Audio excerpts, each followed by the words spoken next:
Hello dear students, कैसे आप सब। हंसवानी कोचिंग क्लासेस में आपका एक बार फिर से बहुत बहुत स्वागत है। डियर स्टूडेंट्स, इससे पिछली वाली क्लास में हमने गॉस के प्रमेय को समझा था और हमने वहाँ सीखा था कि जो गॉस के प्रमेय होता है वो किसी बंद पृष्ठ के लिए लागू होता है। अगर आपके पास कोई बंद पृष्ठ है और उस बंद पृष्ठ को हम किसी भी विद्युत क्षेत्र में रखते हैं तो उससे गुजरने वाली कुल विद्युत क्षेत्र रेखाओं की संख्याओं को हम बोलते थे क्या, विद्युत फ्लक्स। और आपने देखा था कि गॉस के प्रमेय में हमने ये देखा था कि जो विद्युत फ्लक्स होता है वो हमेशा उस पृष्ठ के अंदर उपस्थित कुल आवेश का 1/ε0 गुना होता है। मतलब हमारे पास जो विद्युत फ्लक्स की वैल्यू होती है गॉस के थ्योरम के हिसाब से वो फाई बराबर हमेशा 1/ε0 क्यू के इक्वल होती है। मतलब जो कुल आवेश जितना होगा आपका उसका 1/ε0 गुना होगा क्या, विद्युत फ्लक्स। ये हमने बात जो सीखी थी वो गॉस की प्रमेय में सीखी थी। आपको यहां तक की बात समझ में आई थी। जिन विद्यार्थियों ने गॉस की प्रमेय को नहीं समझा है वो पिछला लेक्चर जाकर जरूर देखें, क्योंकि वहां से आप गॉस की प्रमेय को क्लियर कर सकते हो। और गॉस की प्रमेय क्लास 12th फिजिक्स चैप्टर 1 के लिए बहुत इंपॉर्टेंट होने वाला है, इसलिए आपको गॉस की प्रमेय एक बार जाके जरूर समझना है।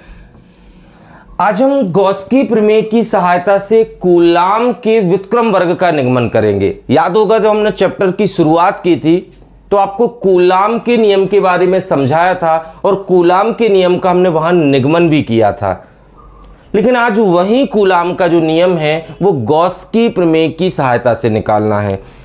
तो क्या पढ़ना है आज हमारे लिए, गॉस के नियम की सहायता से, गॉस के नियम की सहायता से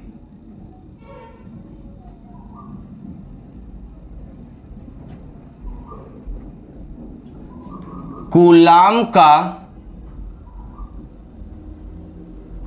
व्युत्क्रम वर्ग नियम,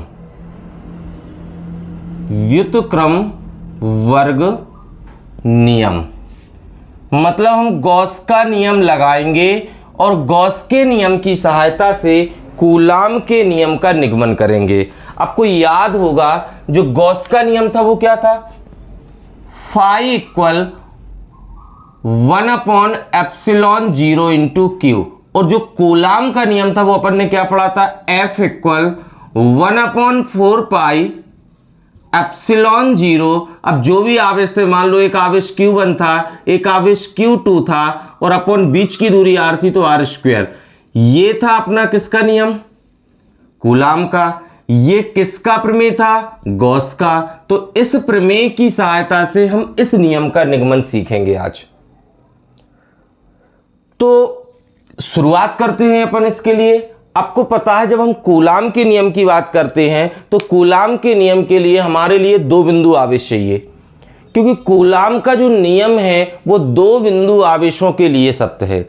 आपके पास जो दो बिंदु आवेश होते हैं उनके बीच में जो आकर्षण बल होता है या उनके बीच में जो प्रतिकर्षण बल होता है वो उन दोनों आवेशों के गुणनफल के अनुक्रमानुपाती और बीच की दूरी के वर्ग के व्युत्क्रमानुपाती होता है।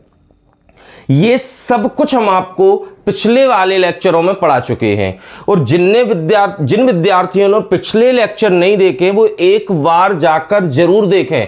वहां से आप अपने सारे कॉन्सेप्ट क्लियर करें। बेटा जब हम सारे कॉन्सेप्ट क्लियर करेंगे तभी जाके तो हमें आगे की बात समझ में आने वाली है। इसलिए आपसे रिक्वेस्ट है कि आप हर एक लेक्चर जरूर देखें, ठीक है। और अगर आप हर एक लेक्चर देखकर आते तो आपकी हर एक बात क्लियर होगी, ठीक है। चलो यहां देखें तो हम किसका नियम करते हैं, गॉस के नियम की सहायता से कूलाम के नियम का निगमन करते हैं। अब यहां देखें गॉस के नियम की सहायता से जब हम कूलाम के नियम का निगमन करेंगे तो पहले आपको एक बिंदु पर एक बिंदु आवेश लेना। मान लो वो बिंदु आवेश Q है, मान लो वो बिंदु आवेश क्या है, Q है। और इससे हमने कितनी दूरी पर, मान लो हमने इससे R दूरी पर एक बिंदु P ले लिया। एक बिंदु क्या ले लिया, P। कितनी दूरी पर है ये बिंदु P? R दूरी पर। अब हम क्या करेंगे कि इस R दूरी को ही त्रिज्या मानकर एक क्या करेंगे, गोले का निर्माण करेंगे। मतलब हमने R दूरी की एक त्रिज्या मानकर यहां पर एक गोले का निर्माण कर लिया। ये जो गोला होगा वो गाउसियन पृष्ठ का काम करेगा। गाउसियन पृष्ठ का मतलब इस पर गॉस का नियम लगने वाला है और इसके हर एक बिंदु पर विद्युत क्षेत्र की तीव्रता जो है वो समान होगी। तो हमने यहां पर एक बिंदु P ले लिया और इस बिंदु P पर हम एक परीक्षण आवेश Q0 की क्या कर लेते हैं, कल्पना कर लेते हैं कि मान लो यहां पर एक परीक्षण आवेश जो है वो Q0 रखा हुआ है। तो लिखेंगे क्या इसमें अपन, जब हम गॉस के नियम से कूलाम का नियम निकालेंगे तो हम लिखेंगे चित्र में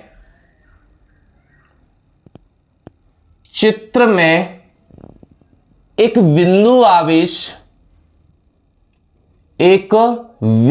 आवेश कौन बेटा, कैपिटल Q प्रदर्शित है।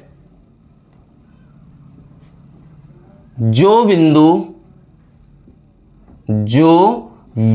किस पर, O पर, मान लो ये बिंदु का नाम क्या है, O, जो बिंदु O पर रखा है, जो बिंदु O पर रखा, वो हमारे पास एक बिंदु आवेश कैपिटल Q था और इसको हमने बिंदु O पर रख दिया। ठीक है, बिंदु O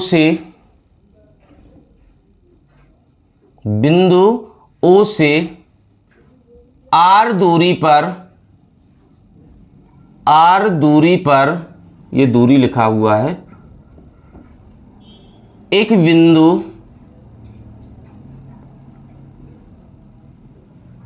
बिंदु P स्थित है।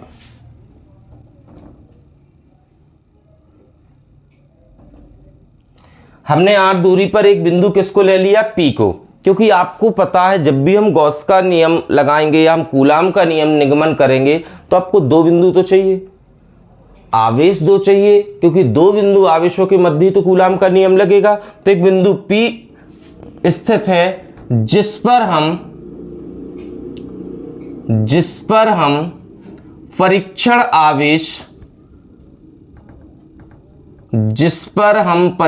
आवेश Q0 की कल्पना करते हैं। जो परीक्षण आवेश है हम उस Q0 की क्या करते हैं, कल्पना करते हैं। ठीक है, अब इसके बाद आपको पता है कि ये तो चलो कूलाम के नियम के हिसाब से बात हो गई, एक बिंदु आवेश ये मान लिया, एक आवेश यहां हो गया, लेकिन यहां तो गॉस का नियम लगाना है हमारे लिए। तो ये गॉस के नियम का जो लगता है वो बंद पृष्ठ के लिए लगता है। तो हम ऐसा मान ले रहे हैं कि जो त्रिज्या दूरी R है इसी को त्रिज्या मानकर एक हम क्या करते हैं, एक गोले की संरचना करते हैं।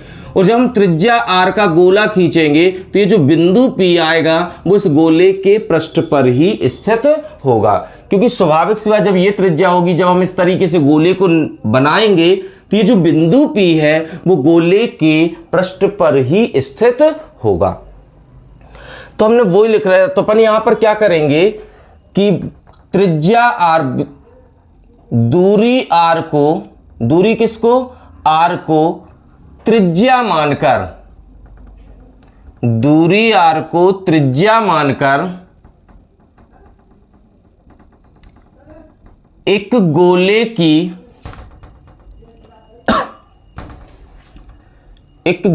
की संरचना करते हैं।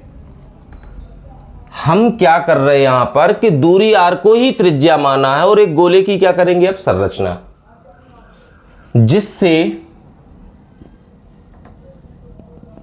बिंदु P, जो बिंदु कौन है P, वो गोले के पृष्ठ पर होगा, जिससे बिंदु P गोले के पृष्ठ पर होगा। जो बिंदु P है वो गोले के पृष्ठ पर होगा। ये बात आई समझ में। ये एक एक थ्योरी को आपको एग्जाम में ऐसे ही लिखना है।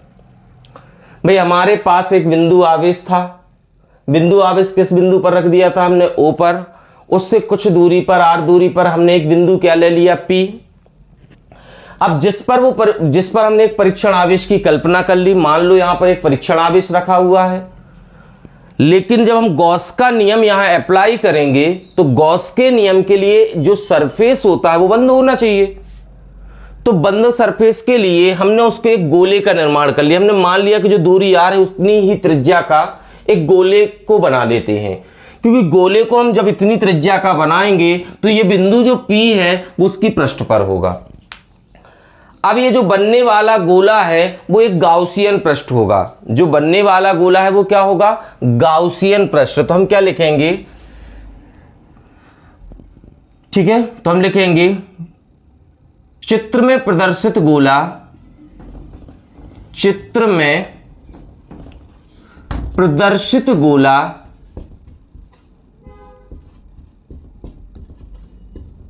एक गाउसियन पृष्ठ है, एक गाउसियन पृष्ठ है।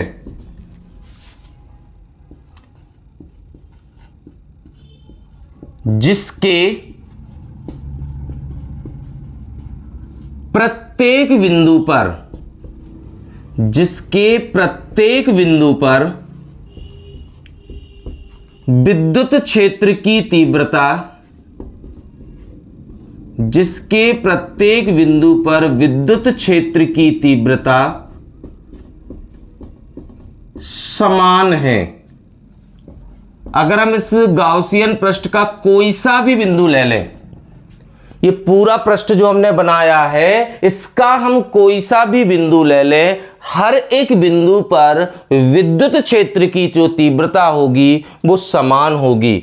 तो हमने वही लिखा है कि चित्र में प्रदर्शित गोला एक गाउसियन पृष्ठ है, और अगर ये गाउसियन पृष्ठ है तो इस पृष्ठ के प्रत्येक बिंदु पर विद्युत क्षेत्र की तीव्रता समान होगी। ठीक है, वैसे आपको पता है कोई भी धातु का पृष्ठ गाउसियन पृष्ठ होता है, और धातु पर जो आवेश होता है वो समान रूप से उसके पृष्ठ पर फैल जाता है। जब आवेश समान होगा तो विद्युत क्षेत्र की तीव्रता भी समान होगी, क्योंकि आपको पता है ये गोला है तो दूरी भी समान, आवेश भी समान, तो विद्युत क्षेत्र की तीव्रता भी समान। समझ में आया? अब अपन को क्या करना है कि यहां पर हम एक छोटे से अवयव की कल्पना करते हैं। किसकी? तो अपन लिखेंगे बिंदु P पर, किस पर? बिंदु P पर एक छोटा क्षेत्रफल अवयव, बिंदु P पर एक छोटा क्षेत्रफल अवयव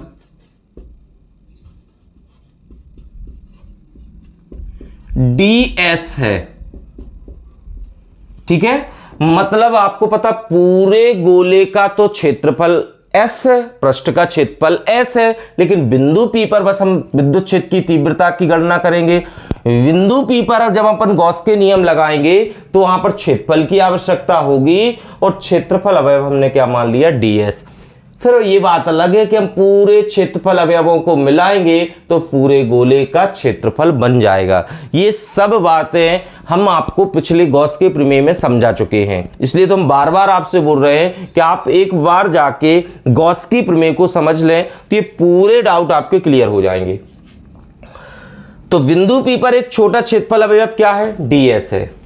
तो हम लिखेंगे गॉस के नियम के, मतलब बिंदु P पर अपन ऐसा करते फ्लक्स की गणना कर लेते हैं। तो हम लिखेंगे यहां पर बिंदु P किस पर, यहां पर अपन ये मान लेते हैं कि जो आपका क्या है पृष्ठ है, इस पूरे पृष्ठ से संबद्ध क्या, विद्युत फ्लक्स। इस पूरे पृष्ठ से संबद्ध हम क्या निकालेंगे, विद्युत फ्लक्स। तो हम लिखेंगे विद्युत फ्लक्स की परिभाषा अनुसार, किसकी परिभाषा अनुसार, विद्युत फ्लक्स की परिभाषानुसार, जो भी आपका विद्युत फ्लक्स है उसकी परिभाषा अनुसार अगर हम दिमाग लगाएं तो जो विद्युत फ्लक्स फाई होगा, कुल फ्लक्स वो क्या होगा आपका E इंटू ds। अब पूरे देखो ds तो एक पृष्ठ से संबद्ध है, ऐसे बहुत सारे ds हैं, तो टोटल ds करने के लिए आप ds का क्या कर दोगे, समाकलन। क्या करोगे यहां पर, समाकलन। तो जो फाई e आएगा E इंटू ds। आप बताइए भैया जब हम पूरे ds का समाकलन कर देंगे, मतलब पूरे के पूरे छोटे छोटे ds मिल जाएंगे, तो संपूर्ण गोले का क्षेत्रफल बन जाएगा कि नहीं बन जाएगा। तो यहां आ जाएगा ds का जब समाकलन होगा, मतलब ds सभी dsओं को जोड़ा जाएगा तो पूरे गोले का निर्माण हो जाएगा। मतलब लिखा जाएगा यहां पर संपूर्ण गोले का क्षेत्रफल, संपूर्ण गोले का क्षेत्रफल।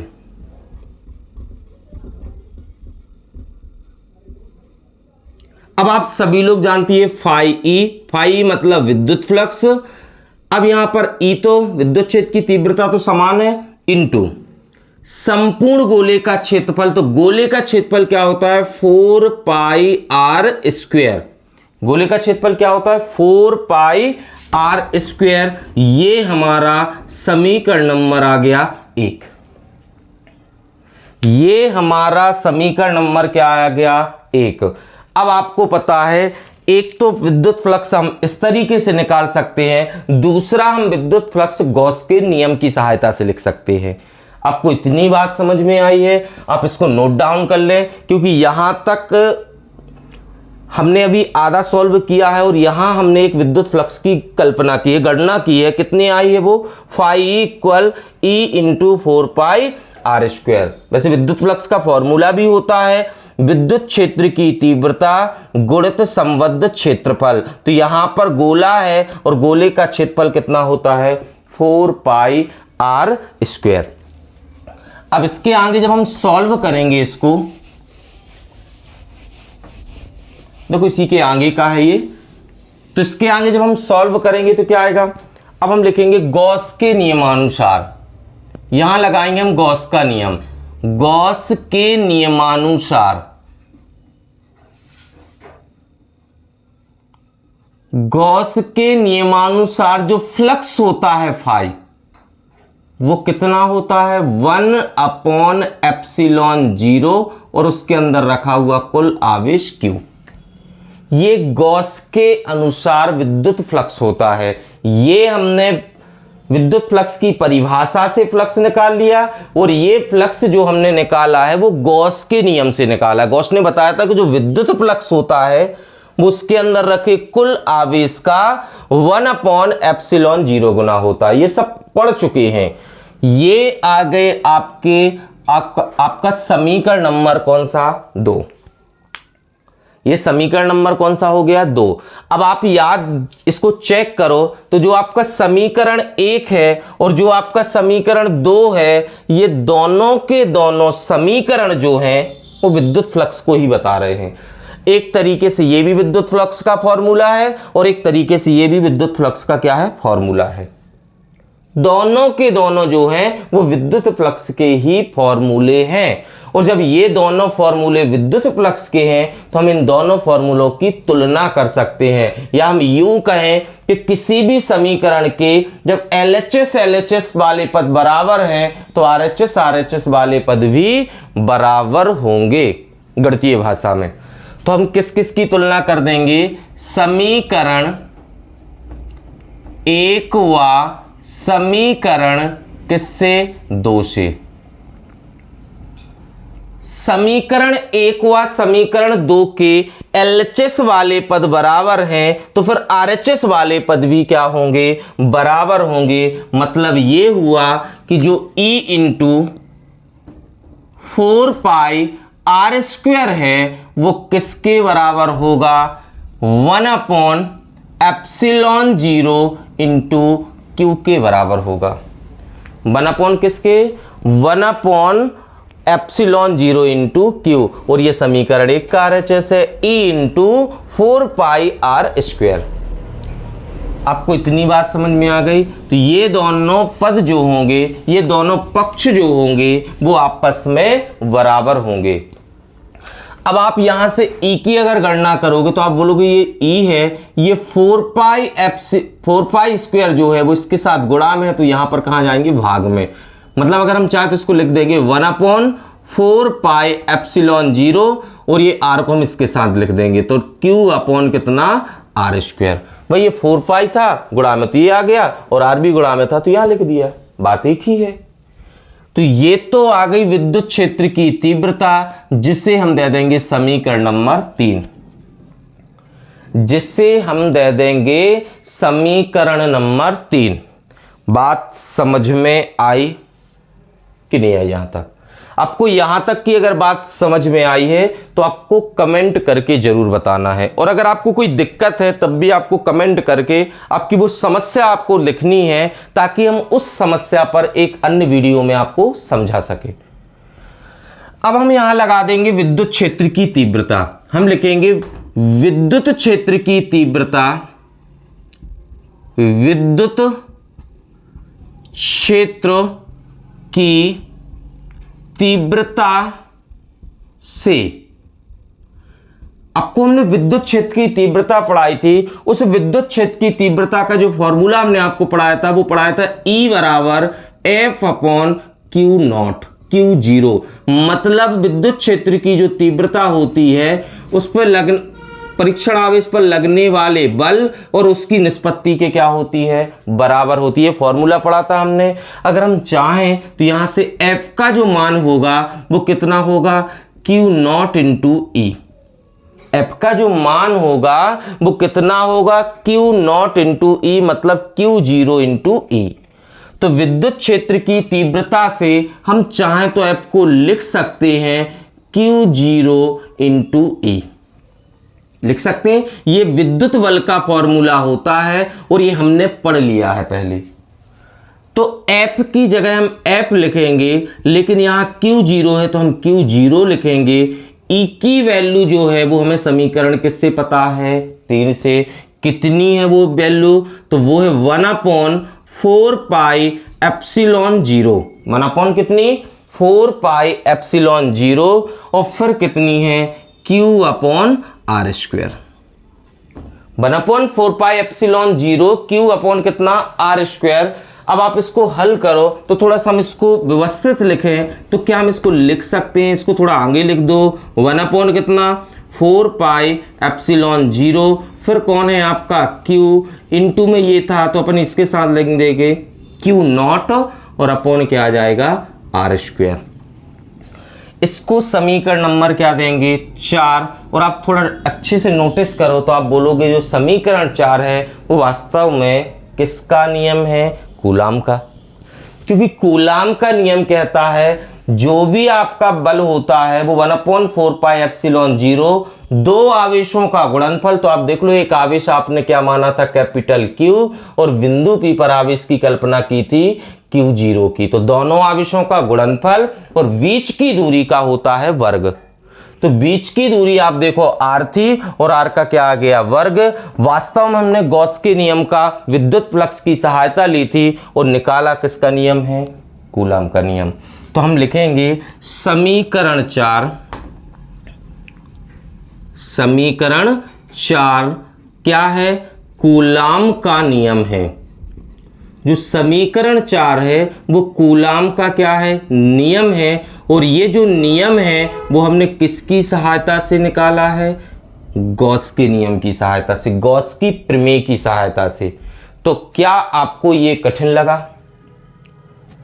आप इस वीडियो को एक बार दोबारा से देखें। आपने जो पिछले कॉन्सेप्ट क्लियर नहीं किए हैं तो पहले आप पिछले कॉन्सेप्ट क्लियर करें, आपको ये बात बहुत इजी लगने वाली है। बात समझ में आ रही है ना? तो ये होता है हमारा किसका नियम, कूलाम का नियम। किसकी सहायता से, गॉस की सहायता से। ठीक है, तो आपको वीडियो कैसा लगा आप कमेंट करके जरूर बताएं। साथ ही चैनल को लाइक एवं सब्सक्राइब जरूर करें।